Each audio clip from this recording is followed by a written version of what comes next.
Humor me for a moment. What if the things that we've been taught to believe are folklore, mythology, and science fiction are actually not so much? What if, more specifically, the entities that we are taught are simply made up legends or cautionary tales aren't so much? What if it's no accident that the folks who have claimed to have sightings or encounters of these entities are discredited, silenced, or made to look like crackpots?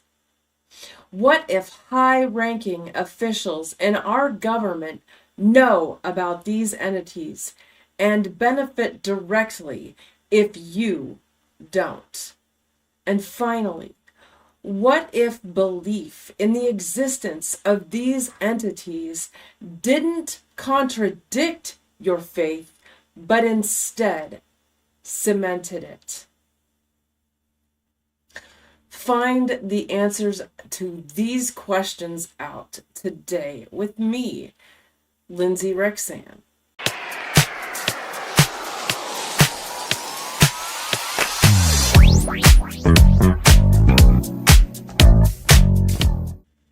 Today we will be answering these questions. And guys, I'll be honest with you, I was wanting to do all of this in one go, but the more that I sat down and researched, and I'm learning a new software for editing, and so the more that I played around with that and researched, the more I realized there was a lot of information here. And so I thought it best to put this into 3 parts. And with part 1 being basically, what if the things that we've been taught to believe are folklore, mythology, or science fiction aren't so much? We're going to explore that first question in part 1. So today we will be exploring this first part and going over cryptids. So let's start at the beginning, way before Hollywood turned these creatures into jump scare fodder. Picture this. Long before any tabloid splashed Bigfoot hoax across the front page, indigenous peoples across North America weren't spinning fairy tales around the fire. They were passing down real encounters, warnings from the wild that kept communities alive. Take Sasquatch, not some movie monster, but a forest guardian in Salish lore. Patrolling sacred lands since time out of mind. Standing 7 to 10 feet tall, this shaggy sentinel has been dodging loggers and hikers since the Salish tribes first warned of forest guardians centuries ago. Over 10,000 sightings have been logged by the BFRO. But the holy grail is that grainy 1967 Patterson-Gimlin footage. A female figure with muscle flexes no costume could fake. And those footprints? Jerry Crew's 1958 casts show dermal ridges like human skin prints, but from a 16-inch foot that would make Shaquille O'Neal jealous. Bears? Misidentifications? Skeptics say so. But unexplained primate DNA in hair samples keeps the fire burning. If it's out there, it's not alone. Cousins like China's Yeren echo the same hairy wanderer vibe worldwide. Another frequently mentioned forest dweller is the Wendigo in Algonquian lore. a gaunt spirit of greed born from famine, echoing real horrors like the 1907 Swift Runner case, where a Cree trapper and RCMP wilderness guide devoured his family, despite having food nearby, claiming possession by the Wendigo spirit. It's important to note here that the Cree didn't believe that all cannibalism led to one possessing a Wendigo spirit, but that even then, they made a huge distinction between one who resorted to eating human flesh out of absolute necessity versus someone thinking their chubby friend a succulent human steak. Fast forward to 1909, and boom!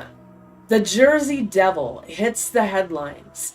Hundreds of years prior, in 1735, the Leeds Devil, birth, became a legend.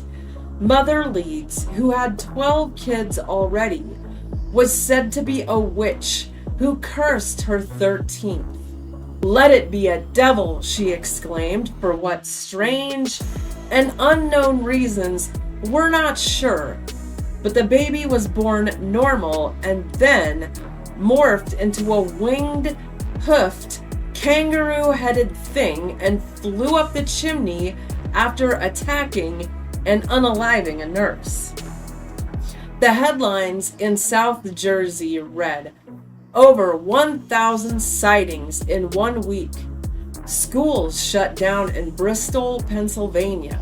Cops fired at a flying kangaroo with a horse head. School shut down because of footprints on rooftops. And a posse in Gloucester," I don't know, I'm probably saying that completely wrong. Maybe it's Gloucester? I don't know, guys. Somebody can probably correct me in the comments. But anyway, a posse in that city claimed to shoot at it. Blood was found, but no body. In 1927, an Atlantic City boardwalk sighting occurred when a taxi driver claimed that a winged creature landed on his cab, denting the roof. Recent encounters from 2021 to 2024 assert multiple trail cam photos and videos from the Mullica River area that show a tall, thin, winged silhouette at night. Locals still report the trademark scream, described as a woman being murdered mixed with a horse's whinny. Apparently, to the people of New Jersey, the devil wasn't just folklore, as they often barricaded the doors to their homes in the Pine Barrens. Residents of Point Pleasant most likely could not only relate to that sentiment, but also probably felt the need to hide their lamps from this next creature. Mothman was first mentioned officially November the 16th in the 1966 version of the Point Pleasant Register. The headline reported on the events of November the 12th. Couples see man-sized bird creature. Something. Two young couples, Roger and Linda Scarberry, and then Steve and Mary Mallette, speeding past the old TNT plant, saw a large flying man with 10-foot wings and glowing red eyes, chasing their car at 100 miles per hour. They said it kept pace above the vehicle without flapping its wings. A string of incidents following would also rattle the residents of Point Pleasant, and for good reason. November the 15th of 1966 was the Newell Partridge incident. So basically what happened was Partridge's TV went to static with a high-pitched whine, and then his dog Bandit bolted towards the barn, howling. Next morning, only circular tracks were found, and Bandit was unfortunately never seen again. Partridge blamed the big bird with red eyes he'd seen on his TV screen moments earlier. Then, November the 24th of 1966, 4 witnesses on a golf course happened to see the creature. 2 separate groups saw the creature perched in a tree, and then they said that it lifted straight up like a helicopter. December the 7th, then, in 1967, the Silver Bridge collapses. 46 people lost their lives when the bridge fell at 5 p.m. Many locals still insist that Mothman was trying to warn them. But then, sightings dropped off dramatically after the bridge collapsed. Modern sightings include Chicago's Batman flap, which sightings have happened from 2017 to about 2023. Dozens have reported a 7-foot winged humanoid with red eyes near Lake Michigan, often around the same time as strange phone interference. And while many Point Pleasant residents still to this day believe that Mothman was a harbinger and not a cause of bad tidings, the same cannot be said of this next cryptid. As everything mysterious and creepy centered around Appalachia, this creature is no exception. An axe-swinging half-goat terror in Maryland's woods. Yes, we certainly can't leave out Goat Man. The Prince George's County News, October the 27th in 1971, reported, University archives reveal Bowman, Goatman, and ghosts still haunt the area. A follow-up on November 4th asserts that residents fear Goatman lives. Dog found decapitated in Old Bowie. So, 1971 Bowie reports, teens find a decapitated dog named Ginger near Fletchertown Road with its head bashed clean off. The Pope Lick Goatman, who lives in Louisville, Kentucky under the Pope Lick Trestle from the 1980s to the present, is a half-man, half-goat with twisted horns that lures people onto the active train trestle using mimicry or hypnosis. In 2016, an Ohio tourist is said to have fallen to her death after encountering a man with goat legs on the tracks. Next we have the Maryland Goatman of Prince George's County. This happened in the 1970s, and again, this was the first wave of Goatman encounters in 1971. So the dog massacre, which I mentioned to begin with. And it says here that there were more than one. And every carcass was beheaded with an axe. Yikes.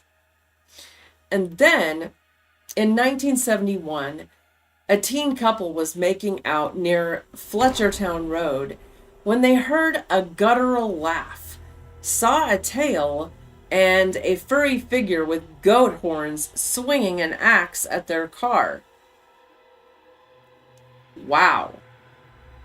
And then in 2023, dash cam footage from a rideshare driver on Lotsford Road shows a tall horned figure sprinting across the road way faster than any human. Next, we have a Bell Witch style goat man of East Tennessee. So, from the 1930s to the 1950s, amassed mountain tales of a goat-headed man who appeared to hunters who killed out of season. This particular goat man leaves three-toed tracks and the smell of sulfur. Now, this leads me to a little bit of bonus Appalachian lore, which include the Moon-Eyed People and the Not Deer. The Moon-Eyed People were supposedly a Cherokee legend of small, pale, bearded beings who lived underground and couldn't stand sunlight. Perhaps related to Goatman somehow? And then we have the Not Deer. Modern hiker reports of a deer that walks wrong, joints bending backward, staring too long, or sprinting upright. Things that we don't see normal deer taking part in. Both of these hauntingly foreshadow two other creatures that go bump in the night. Uncanny Valley is defined as a hypothesized psychological and aesthetic relation between an object's degree of resemblance to a human being and the emotional response to the object. The pale crawler, often just called the rake, is one of those modern cryptid horrors that feels like it crawled straight out of the internet's darkest corners. Tall, gaunt, and way too human-like for comfort. It emerged in the early 2000s and is described as a 6 to 8 foot humanoid with deathly pale, hairless skin stretching out over elongated limbs, sharp claws, and oversized black eyes. Sometimes they glow white or orange. It doesn't walk upright, but instead scuttles on all fours like a spider on steroids, moving unnaturally fast and silent. It has no mouth in some tales, but when that mouth opens up, it reveals all fangs and snarls. Pure nightmare fuel. Sightings spike at night in the woods, abandoned buildings, or even bedrooms where it just watches before lunging. Unlike ancient legends, this one is a product of online folklore, but confirmed stories, as confirmed as cryptids get, pour in from forums like Reddit's r/crawler sightings, where folks swear they've seen it in real life, predating the creepypasta boom. The rake exploded from a 2005 4chan/B board thread where users crowdsourced a new monster. Around the same time Slender Man first darkened the web. You know, the same Slender Man who would go on to provoke an attempted murder by the hands of children. Google it. The rake seems to be the chaotic cousin of Slender Man. By 2006, the rake hit creepypasta.com with a hoax origin story claiming sightings back to the 12th century. The tale told of a pale figure that haunts sleepers, whispering madness or choking them in the night. The one that made the rake famous was of a woman who woke to it perched on her bed at night, staring at her, and then clawed her face off. And this brings us to Project Abigail. Another creepypasta gem from around the year 2011. It's a twisted government experiment gone wrong. Abigail, a stand-in for MK Ultra horrors, gets dosed with serums in a black site lab, mutating into the first rake. Now, I remember reading stories about Project Abigail. And so basically, to put it in a nutshell for you guys, this guy volunteers his own daughter for like an Area 51 where they're going to turn her into basically a super soldier. Well, it goes wrong and they lose control of Abigail, and she starts eating people, and then the dad doesn't want to starve her, but he realizes he's created a monster. And I do believe in the story he unalives himself from the guilt. But at any rate, that's just a fictional story. Or so they say. This sure makes you think, what if Uncle Sam cooked this up in a bunker? Put a pin in that, folks, because we'll be discussing that subject at length in part 2. Now, here are some confirmed sightings of the rake. It's important to note here that confirmed means eyewitness accounts that feel too raw to fake, gathered from podcasts, Reddit, and crypto sites. No fossils or DNA yet, but patterns scream consistency. Rural US, night isolation turning into terror. In 2007, in Michigan, on US Highway 2, a driver spots orange glowing eyes in a ditch near the Upper Peninsula's woods. It unfolds into an 8-foot pale figure, earless and fanged, sneering as the car speeds by. Posted on r/crawler sightings, it says, "We saw its orange glowing eyes long before we were horrified. And this earless, fanged creature sneered at us." 2022 in Elkhorn, Wisconsin. At the Tell and Bray intersection, quick dashcam glimpse of a lanky pale thing darting across the road on all fours. Too tall and way too jerky for a person. Local reports link it to a nearby abandoned farm. One witness claimed that it looked wrong. Its limbs folding like it was folding itself to hide. Then we have the East Texas family compound sighting, which is ongoing. Extended family sees albino legs with deformed torso or elongated figures crawling barns. Voices mimic kids' songs from the woods.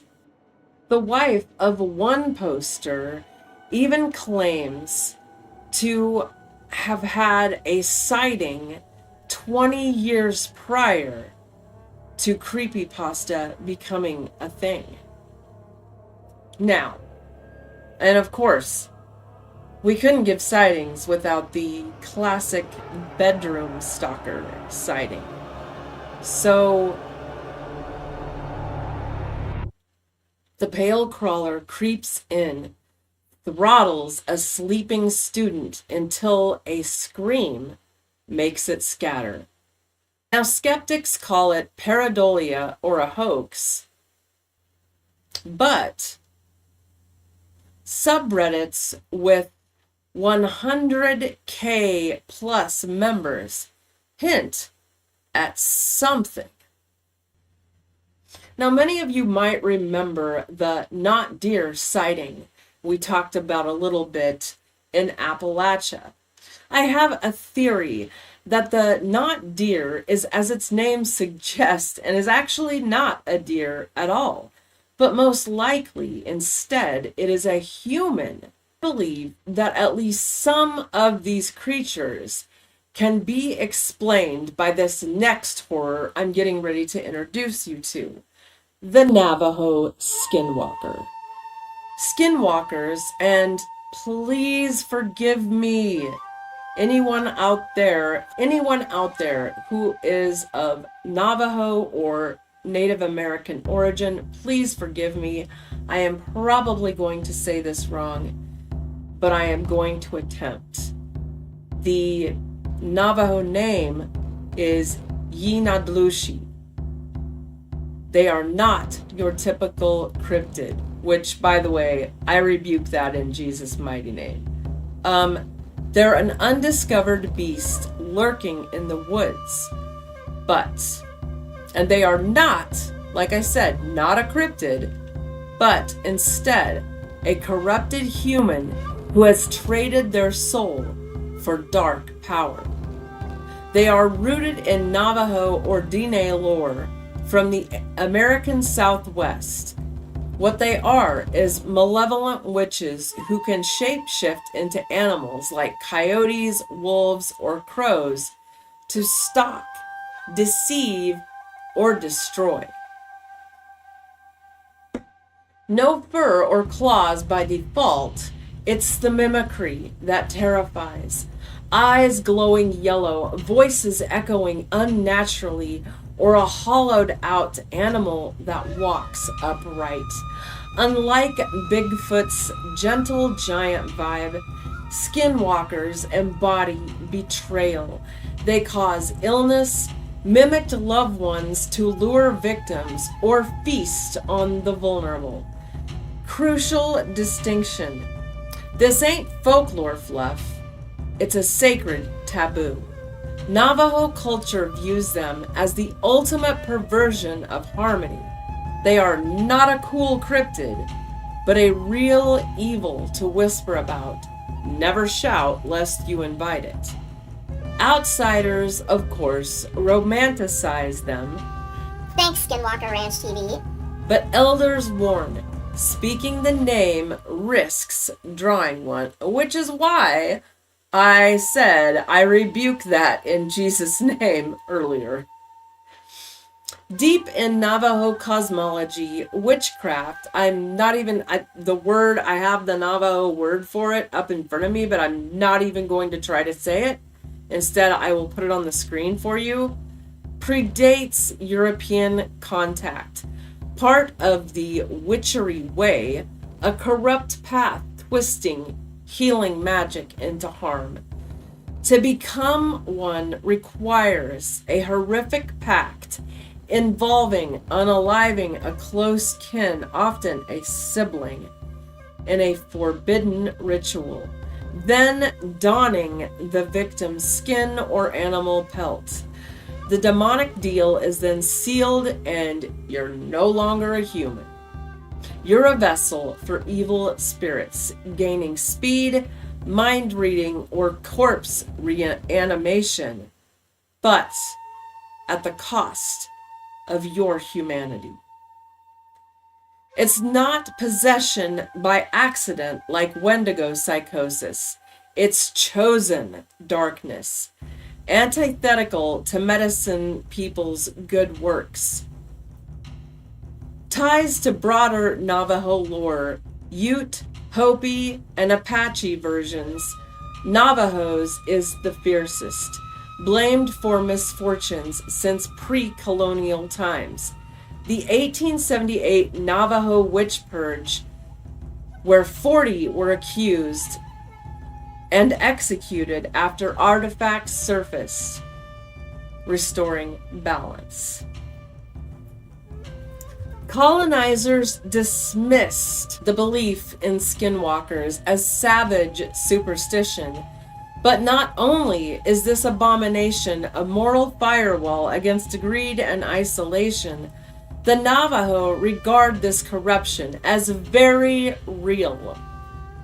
Sightings are mentioned, but they are hushed and personal, as Navajo reluctance keeps them oral, not viral, As it's thought taboo to capture these creatures on camera, Navajo don't even try to take pictures, but they do notice patterns and have practices that protect them from these beings. And of course, we can't cite modern evidence without mentioning Skinwalker Ranch.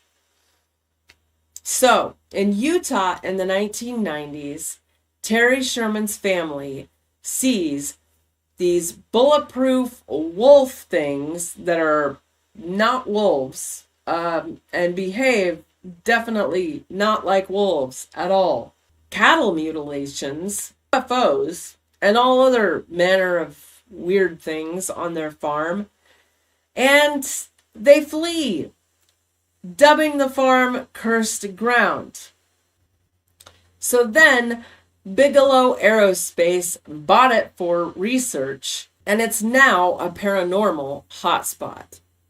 One sighting in the Uinta Basin, it's called the Uinta Basin Deer Hop, in the 1990s, where an uncle spots a large deer on the side of the road.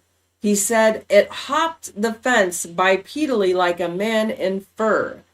Their eyes locked, and he said the thing looked at him with pure malice. It wasn't right. Its joints were backwards, and it stared way too long. More recent sighting in 2010 in the Uinta says a hollow dog circles the camp, barks in English, "Hey," it says, and then rears up, shedding fur to reveal a gaunt man, and then it bolts. The family who this happened to is then subject to an illness in which the medicine man who's called to this family confirms they've been cursed by a skinwalker. An interesting note here to remember is that skinwalkers are said to be drawn to individuals who are overcome with sorrow and depression. Unresolved and unprocessed grief attracts them. But this next guy is himself, or rather itself, overcome with grief and sorrow. Ladies and gentlemen, I present to you the loneliest cryptid in all of cryptozoology, Squonk.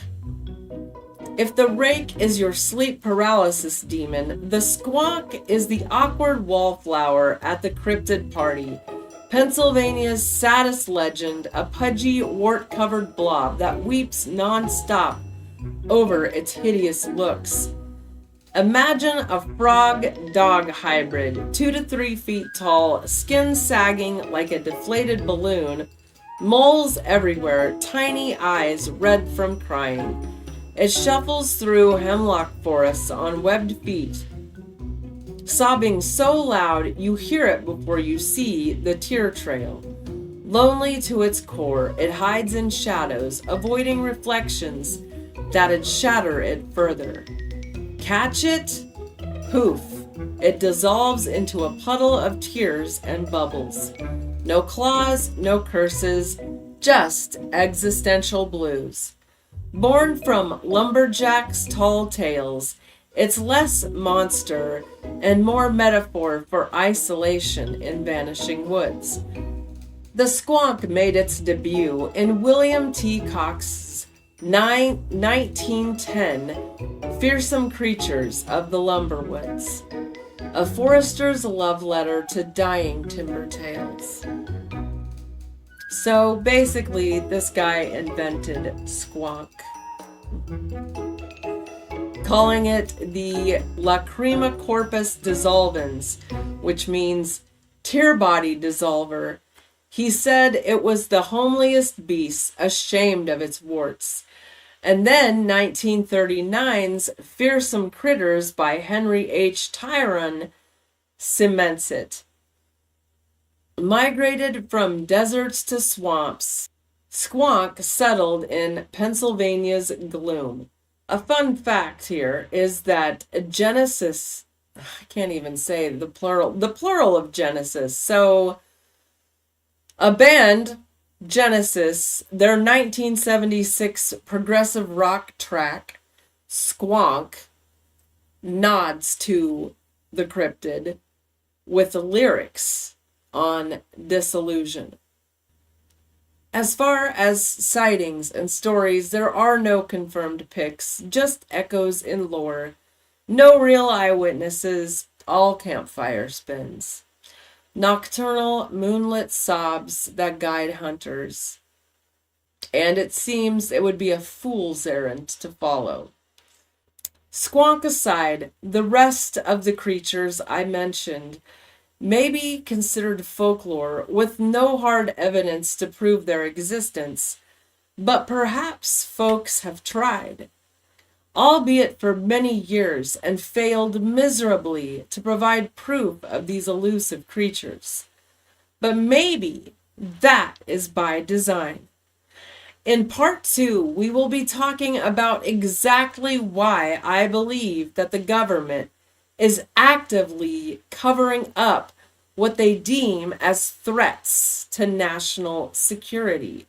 As always, I hope that you have seen something that blessed you today, or at least something that gave you reason to pause and think. And as always, I love you all, God bless you, and I will see you in the next video.